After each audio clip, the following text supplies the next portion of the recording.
চলতি বছরে অক্টোবর-নভেম্বরে বিধানসভা নির্বাচন বিহারে। তার আগে সেখানকার ভোটার তালিকায় বিশেষ ও নিবিড় সংশোধন করতে উদ্যোগী হয়েছে কমিশন। আর সেই কাজ করতে গিয়ে ঘটল আজব কাণ্ড। বিহারের ভোটার তালিকায় বাংলাদেশ সহ 3 পড়শি দেশের নাগরিকের খোঁজ পেল কমিশন। ঠিক এই আশঙ্কাই করেছিল নির্বাচন কমিশন। সূত্রের খবর, বিহারের ভোটার তালিকায় সংশোধন করতে গিয়ে তালিকায় নেপাল ও বাংলাদেশ ও মায়ানমারের বাসিন্দাদের হদিশ পাওয়া গিয়েছে।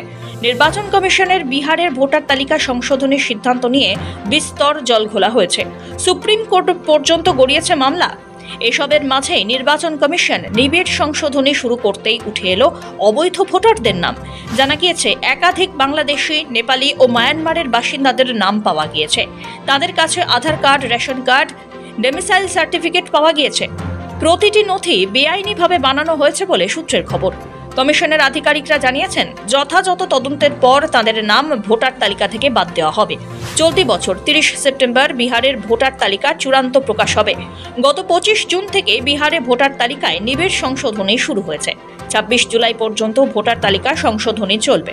এরপর 1 আগস্ট প্রকাশিত হবে খসড়া ভোটার তালিকা।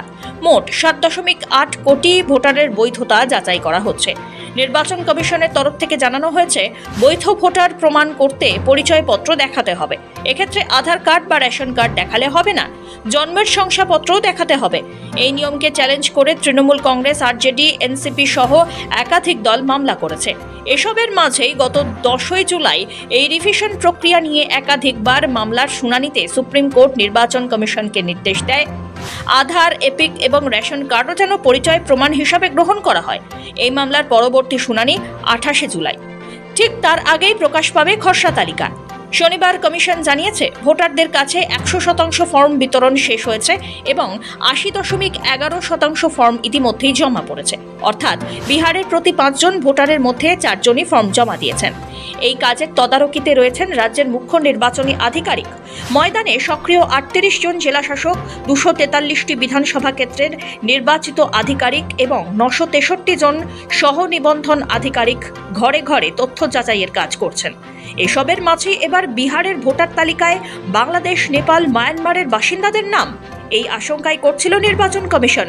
সংখ্যাটা সঠিকভাবে জানানো না হলেও সেটা চমকে দেওয়ার মতো। সূত্রের খবর, এই ধরনের ভোটারদের নাম আগামী সেপ্টেম্বরে প্রকাশিত হতে চলেছে। ভোটার তালিকায় তাদেরকে রাখা হবে না। ওই ভোটার তালিকায় শুধুমাত্র ভারতীয়দেরই নাম থাকবে। সেটাই স্পেশাল ইন্টেন্সিভ রিভিশনের উদ্দেশ্য। ব্যুরো রিপোর্ট, সময়, কলকাতা।